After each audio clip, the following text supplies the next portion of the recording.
Mestre Jesus, Pai misericordioso, nós te agradecemos por tudo que tem nos dado e lhe pedimos, Senhor, que nos dê bastante equilíbrio, né, moral, espiritual, nos dê sabedoria para que possamos definir bem as nossas atitudes, nos dê maturidade moral e espiritual para que possamos seguir o nosso caminho na nossa jornada de evolução.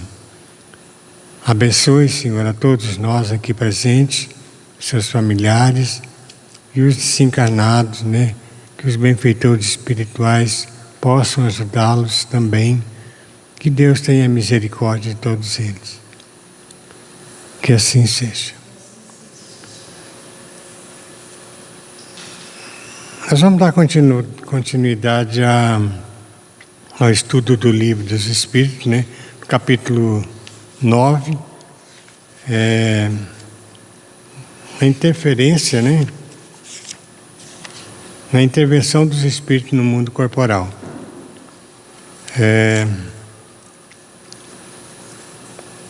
Semana passada nós vimos a influência dos espíritos no acontecimento de nossas vidas. Então foi perguntado, né, para os espíritos se eles interferiam em nossas vidas, né? Então eles responderam que sim, muito, né? Praticamente eles estão ao nosso lado a todo instante, né? E nos influenciando no nosso pensamento. Hoje nós vamos ver o item Ação dos Espíritos sobre os fenômenos da natureza, né? Na questão 536, os grandes fenômenos da natureza, os que se considera como uma perturbação dos elementos, são devido a causas fortuitas ou têm um fim providencial. Tá? Essas coisas que acontecem, tufão, chuva demais, né? Terremoto, tudo isso daí. Então os espíritos respondem: tudo tem uma razão de ser e nada acontece sem a permissão de Deus. Então não tem nada errado. Mas não pode, como que pode? Deus vai deixar uma coisa dessa? Tudo está certinho, isso tudo acontece com a permissão de Deus, né? E das leis da natureza. Algumas vezes, né, ele tem uma razão de ser direta para o homem, mas frequentemente também tem outro objetivo, que o restabelecimento, o equilíbrio e da harmonia das forças da natureza. Não só, né, uma ação direta para o homem, mas também para restabelecer a harmonia, né, dentro da natureza. Concebemos perfeitamente que a vontade de Deus seja a causa primeira. Nisso, como em todas as coisas, mas como sabemos que os espíritos têm uma ação sobre a matéria e que são agentes da vontade de Deus, perguntamos se alguns dentre eles não exerceriam uma influência sobre os elementos para os agitar, acalmar ou dirigir. Os espíritos respondem: mas é evidente e não pode ser de outra forma. Não se consagra uma ação direta sobre a matéria. Tem seus agentes devotados em todos os graus na escala dos mundos. Então Deus determina, né, aqueles agentes para administrar, tomar conta daquilo. Na 537, a mitologia, vamos dizer, dos antigos, né, é inteiramente fundada sobre as ideias espíritas, com a diferença de que olhavam os espíritos como divindades. Ora, eles nos representam Deus, esses deuses, ou esses espíritos com atribuições especiais. Assim, alguns estavam encarregados dos ventos, outros do raio, outros de presidir a vegetação, etc. Essa crença é destituída de fundamento. Lembra, na Idade Antiga, né, na mitologia, já o Deus da chuva, Deus daquilo, Deus daquilo. Então havia vários deuses. Apenas eram espíritos, né, determinados por Deus para tomar conta daquilo, daquela parte da natureza. Então os espíritos respondem, ela é tão pouco destituída de fundamento que está ainda bem abaixo da verdade. Pela mesma razão, né, pergunta, poderia então haver espíritos habitando o interior da Terra e presidindo seus fenômenos geológicos? Os espíritos respondem, esses espíritos não habitam positivamente a Terra, mas presidem e dirigem segundo suas atribuições. Um dia tereis a explicação de todos esses fenômenos e os compreendereis melhor. Então eles não habitam, vamos dizer, o interior da Terra, esses fenômenos ali, apenas eles tomam conta, presidem, né, dirigem, né, porque Deus lhe determina cada um com a sua função. 538. Os espíritos que presidem os fenômenos da natureza formam uma categoria especial no mundo espírita? São seres à parte ou espíritos que estiveram encarnados como nós? Né? Se há algum espírito especial, assim, né? Eles respondem que o serão ou que foram, né? Esse espírito pertence a ordens superiores ou inferiores da hierarquia espírita? Sabe que tem aquela hierarquia, né, dos espíritos. Como nós temos aqui também a nossa hierarquia, lá também tem, os espíritos também têm a sua hierarquia. Isso depende do seu papel, mais ou menos material ou inteligente. Alguns comandam, outros executam. Os que executam as coisas materiais são sempre de uma ordem inferior, entre os espíritos como entre os homens. A mesma situação. Na 539, continuando, né? Na produção de certos fenômenos, as tempestades, por exemplo, é um espírito que age ou se reúne em massa. Né?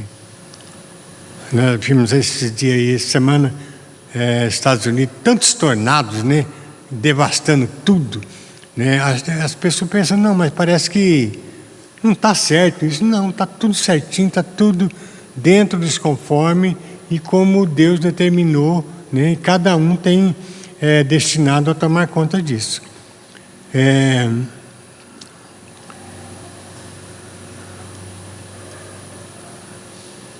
Eles se reúnem, né, em massas inumeráveis, uma multidão, né?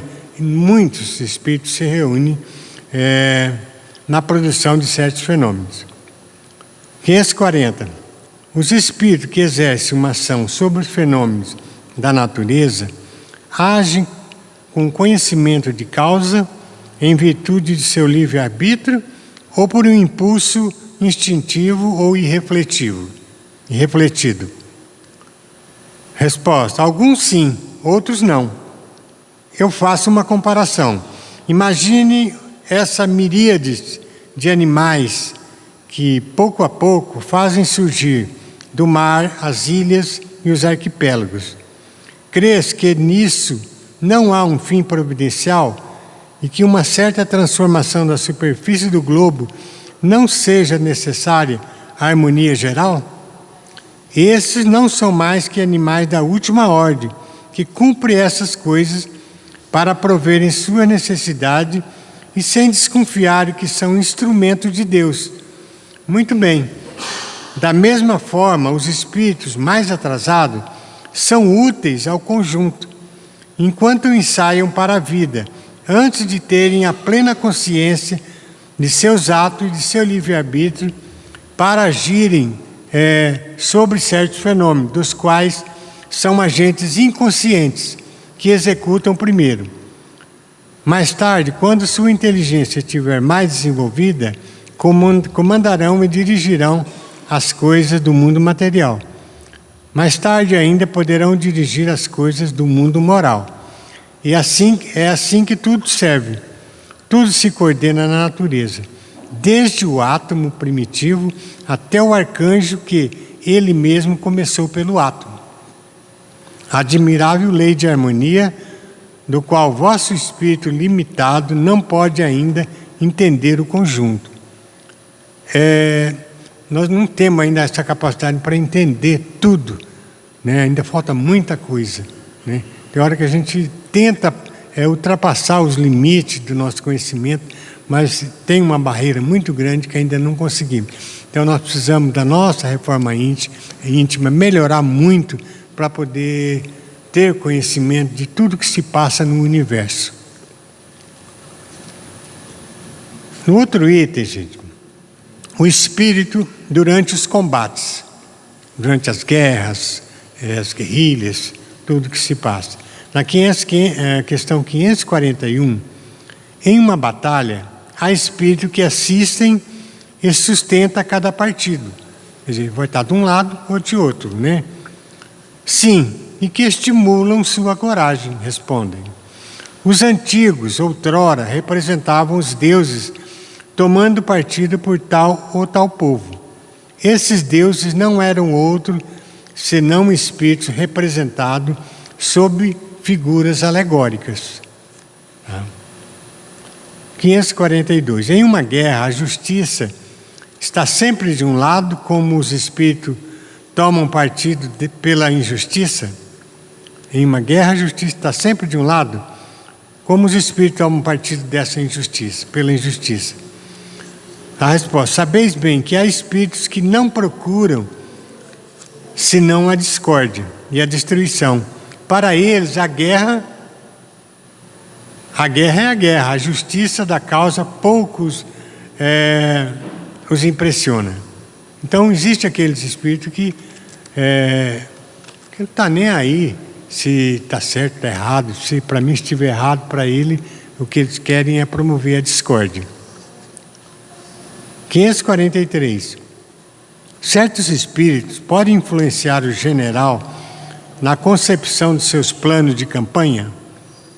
Sem dúvida, os espíritos podem influenciar por esse motivo, como por todas as concepções.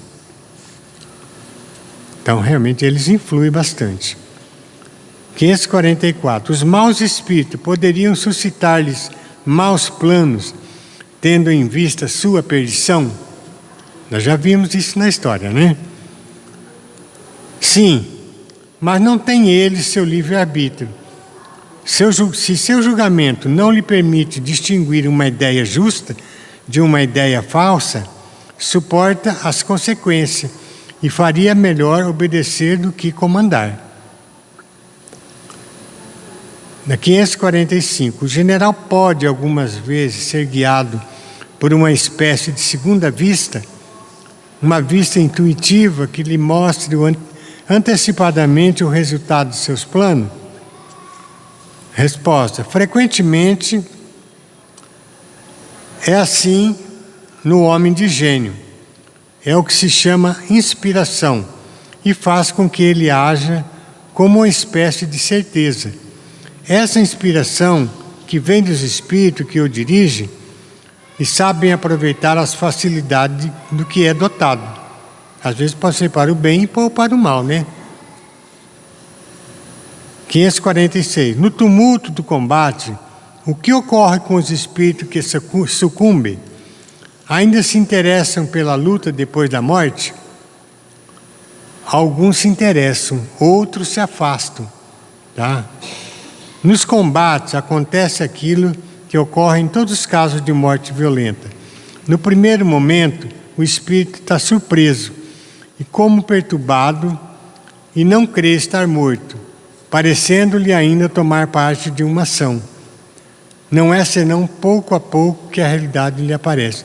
Eu já falei uma história uma vez de um soldado que morreu na guerra lá e ele voltou para a casa dele achando que ia receber medalhas, né, porque ele era um herói, mas ele não sabia que ele tinha morrido, o corpo dele estava lá no campo de batalha. 547. Os espíritos que se combatiam, estando vivos, uma vez mortos, reconhecem-se por inimigos e são ainda obstinados um contra o outro. Se ele morreu, os dois morreram, ele se ainda reconhece como inimigo, né? O espírito responde: o espírito nesse momento não está jamais de sangue frio. No primeiro momento, ele pode ainda querer seu inimigo. Querer ser o inimigo, e mesmo persegui-lo. Mas quando as ideias lhe retornam, vê que a sua animosidade não tem mais objetivo. Entretanto, pode ainda conservar-lhe as impressões mais ou menos fortes, segundo o seu caráter. Dependendo do tempo, ele vai vendo que não tem mais aquela animosidade de ter aquela pessoa como inimigo. Percebe ainda o ruído das armas? Sim, perfeitamente, né? Mesmo depois de desencarnado, ele ainda percebe que o ruído das armas. 548. O espírito que assiste de sangue frio a um combate como espectador testemunha a separação da alma e do corpo e como esse fenômeno se apresenta a ele. Há poucas mortes instantâneas. Na maioria das vezes, o espírito cujo corpo venha a ser mortalmente ferido não tem consciência sobre o momento. Quando ele começa a se reconhecer, é então que se pode distinguir o espírito que se move ao lado do cadáver. Isso parece tão natural que a visão do corpo morto não produz nenhum efeito desagradável. Toda a vida estando transportada no espírito, só ele atrai atenção, e é com ele que se conversa ou a ele que se dirige. Então, se ele desencarna, muitas vezes ele não sabe que morreu. Então ele está ali do lado do corpo e talvez ele olhe e fala, mas quem que é aquele que está ali? Aquele ali sou eu, né? Até que com o tempo ele vai distinguir que realmente ele desencarnou.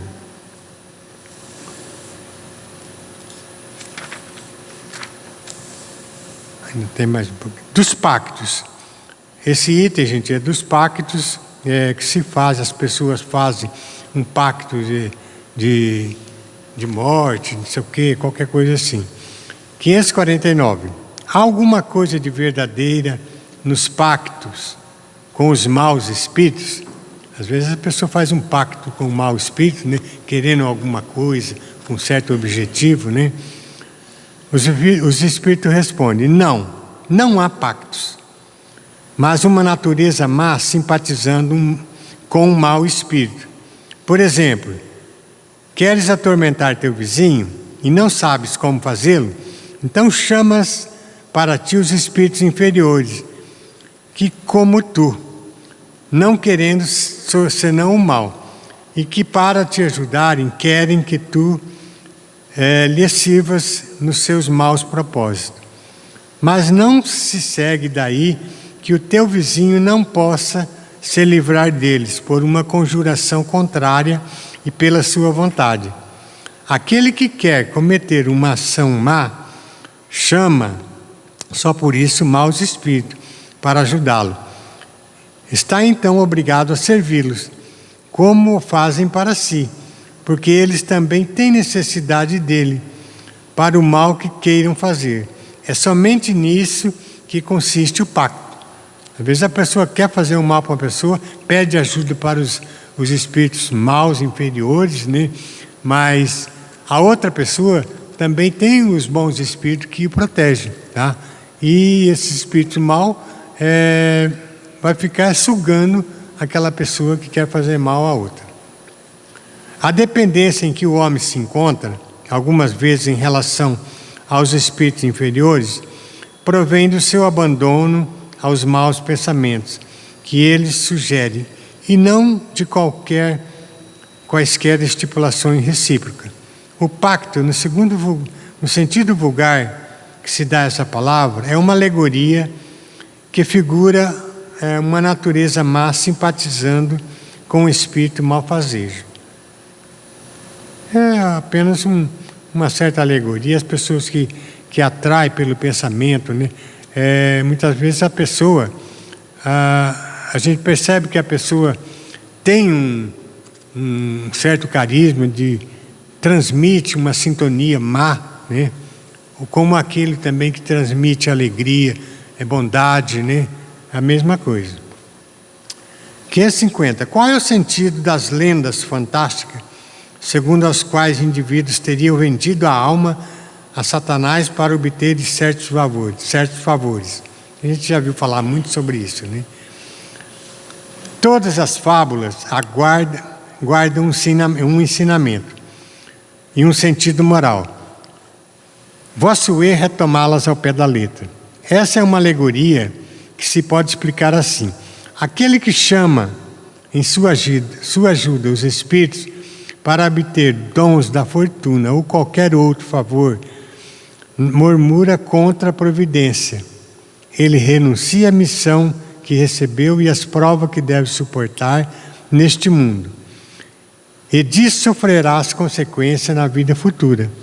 Isso não quer dizer que sua alma esteja sempre consagrada à infelicidade. Porém, em lugar de libertar-se da matéria, ele nela se enxafurda mais e mais. Aquilo que gozou sobre a terra não desfrutará no mundo dos espíritos, até que o tenha resgatado em novas provas, talvez maiores e mais penosas, por seu amor aos prazeres materiais. Ele se coloca na dependência dos espíritos impuros.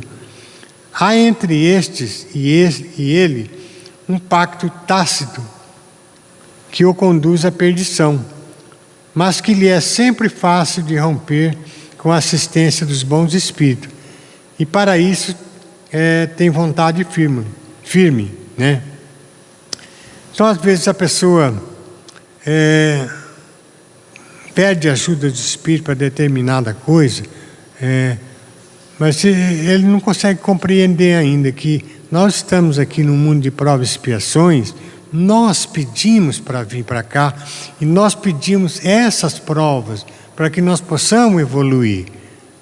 Então, ele precisa tomar conhecimento disso, porque quando ele chama os espíritos inferiores para ajudá-lo com determinada coisa, puxa vida, ele está passando pela vida sem aproveitar nada, sem melhorar, né, ser uma pessoa melhor.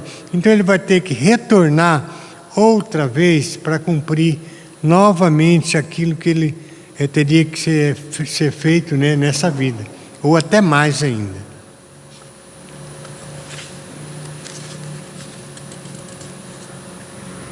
Como dá para terminar isso aqui?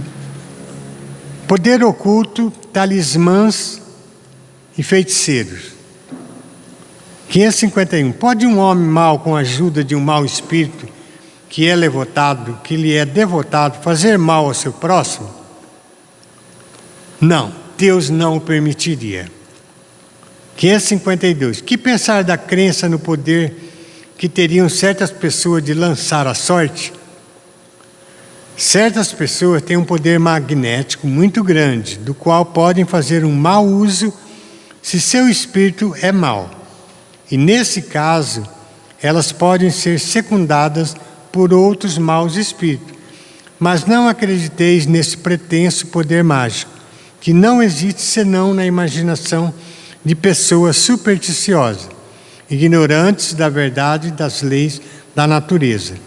Os fatos que menciono são fatos naturais, mal observados e, sobretudo, mal compreendidos. Tem pessoas que têm um certo poder magnético, mas isso não existe, não funciona. 553. Qual pode ser o efeito das fórmulas e práticas com a ajuda das quais certas pessoas pretendem dispor da vontade dos espíritos? O efeito de torná-las ridículas se são de boa fé. Caso contrário, são patifes que merecem um castigo. Todas as fórmulas são enganosas. Não há nenhuma palavra sacramental, nenhum sinal cabalístico, nenhum talismã que tenha uma ação qualquer sobre o espírito, porque estes são atraídos pelo pensamento e não pelas coisas materiais. Então, pelo pensamento que ele pode ser atraído, não pelas coisas materiais, um talismã, uma determinada coisa. Certos espíritos não têm eles mesmos algumas vezes ditado formas cabalísticas? Sim, tendes espíritos que vos indicam sinais, palavras bizarras ou que vós prescrevem certos atos com a ajuda das quais o que chamais de conjuração, mas estejais bem seguro que são espíritos que zombam de vós e abusam da vossa credulidade. Pessoas ingênuas, né, que aproveitam da sua boa-fé, né, então eles apresentam fórmula que acabam te iludindo. 554. Aquele que errado ou certo tem confiança no que chama virtude de um talismã, não pode, por essa confiança mesmo, atrair um espírito, porque então é o pensamento que age.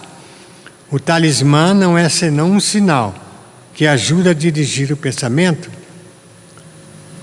É verdade, mas a natureza do espírito atraído depende da pureza da intenção e da elevação do sentimento. Ora, é raro que aquele que é tão simples para crer na virtude de um talismã não tenha objetivo mais material que moral. Em todos os casos, isso anuncia uma baixeza e uma fraqueza de ideias que expõem os espíritos imperfeitos e zombateiros.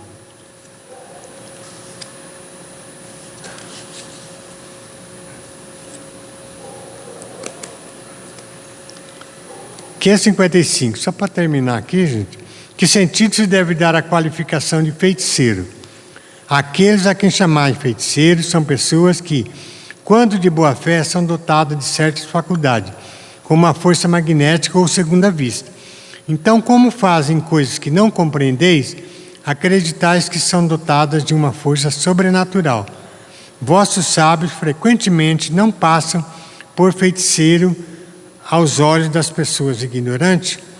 O espiritismo e o magnetismo nos dão a chave de uma multidão de fenômenos, dos quais a ignorância bordou a infinidade de fábulas, e os fatos são exagerados pela imaginação. Certas pessoas têm verdadeiramente o dom de curar pelo simples toque.